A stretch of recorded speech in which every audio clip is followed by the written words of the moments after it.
All right, let's get into it. Today, we're talking about something pretty intense, something that's both really physical and legally super complicated: physical harm.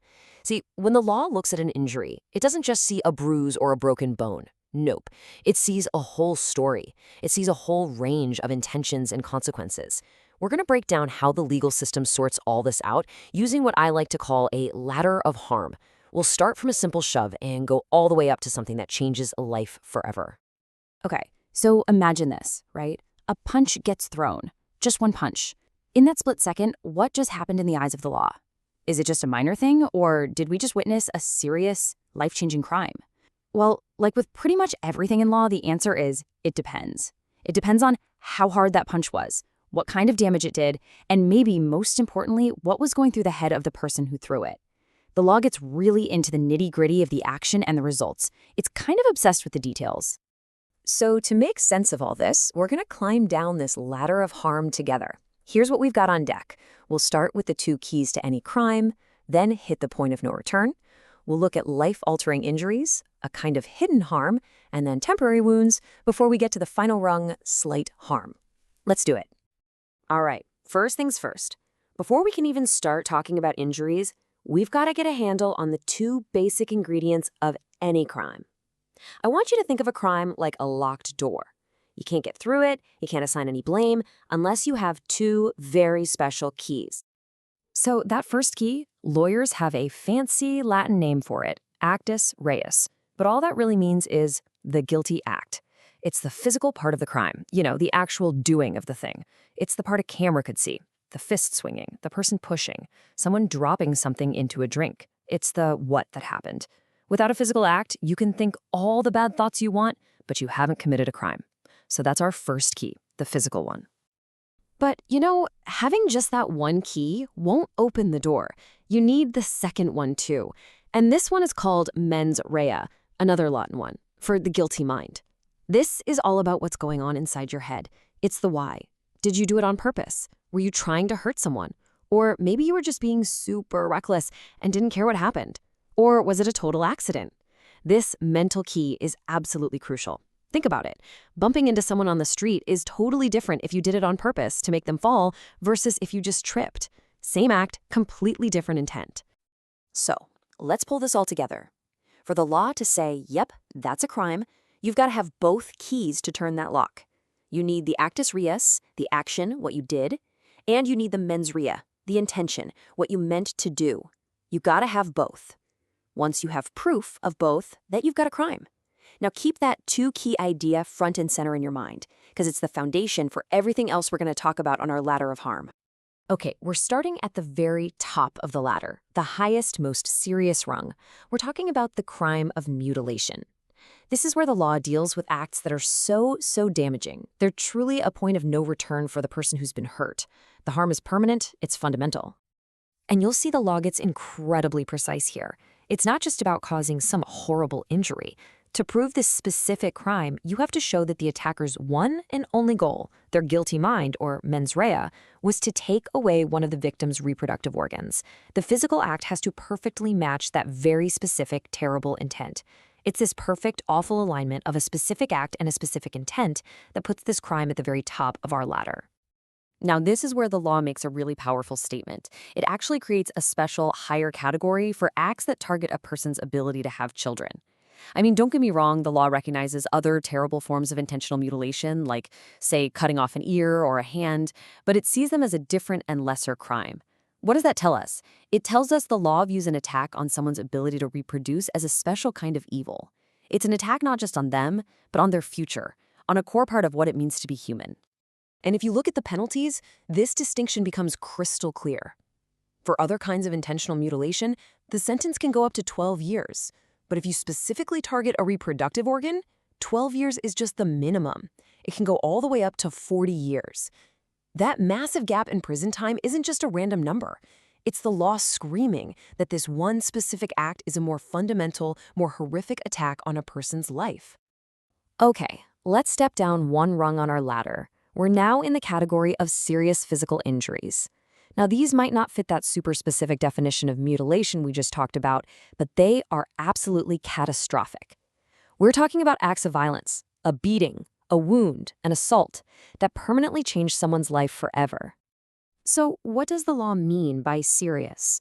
Well, it's not really about how much it hurt or how much blood there was. It's all about the lasting impact on your life, your ability to function. Look at this list. We've got things like insanity, blindness, losing your ability to speak or hear, or losing a hand or a foot, or maybe it's something that leaves you permanently deformed or unable to do your job. You see the pattern here, right? All of these things fundamentally change how a person can live their life. The law is basically measuring seriousness by what's been taken away from you for good.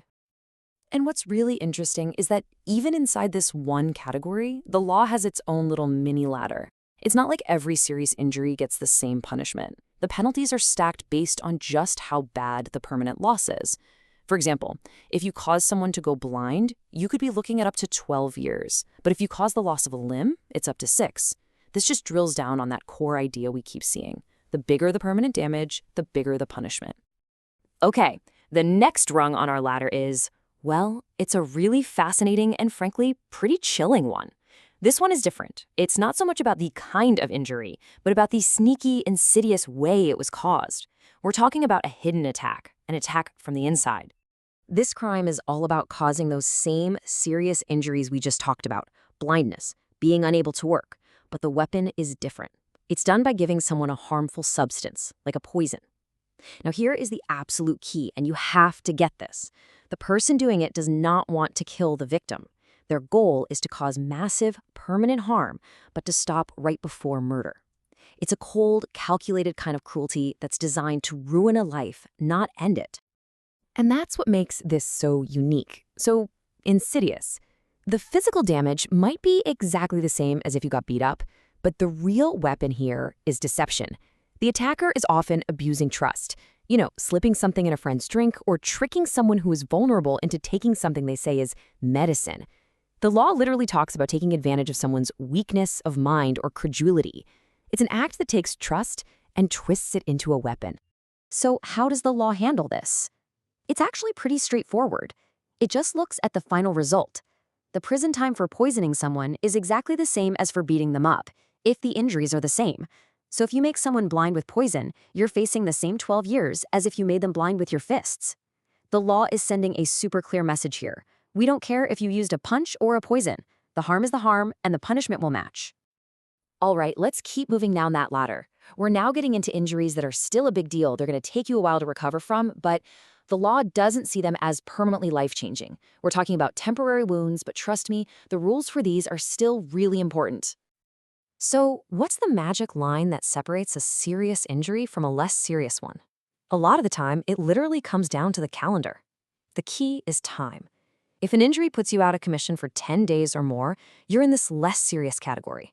But if that time off work or in recovery goes past 30 days, boom, you've just crossed over into serious territory. It's a really practical way of looking at it, right? It's all about the real-world impact on your ability to work and function. And check this out. This is where the context of who was hurt can totally change the game. A normal assault that puts someone on the couch for a couple of weeks, maybe that's up to 6 months in jail. But if you inflict that exact same injury on your mom or dad or a teacher or a police officer, the penalty can suddenly jump to over 4 years. This proves that the law isn't just looking at the physical damage. It's also punishing the act of breaking a special protected relationship in society. And here we are. We've made it to the bottom of the ladder, the very last rung. This is where we find the small stuff. Injuries that are pretty minor, that you'll heal from pretty fast, but they're still enough for the law to step in. This is the world of slight harm. And again, the law gives us a super clear timeline. Remember how less serious started at 10 days? Well, slight injuries are everything right before that. If an injury needs a doctor's visit or keeps you home from work for anywhere between 1 and 9 days, that's where you land, in this category. It's the law's way of drawing a line between a major hassle and something, less significant. But this category is actually a little more complex than just a few scrapes and bruises. Sure, it covers those injuries that lay you up for 1 to 9 days, and even injuries that don't slow you down at all. But look at that third piece of the pie, ill treatment. This can be something like a shove that's meant to degrade you or a slap that's meant to humiliate you, even if it leaves 0 physical mark. This is the law saying something really profound. Harm is not just about your body. An attack on your dignity is also a crime. So there you have it. We've gone all the way from the top to the bottom of the law's ladder of harm. We've seen how it all hinges on those two keys, the act and the intent. And we've seen how the law measures how bad something is by looking at permanence, at what you can no longer do, and even just by counting the days on a calendar. The legal system has to be this structured, this logical. But it kind of leaves you with one last big question, doesn't it? The law measures harm in years and days, but the real cost of violence, the trauma, the fear, the scars you can't see, how do you even begin to measure that? That's a question no law book can ever truly answer.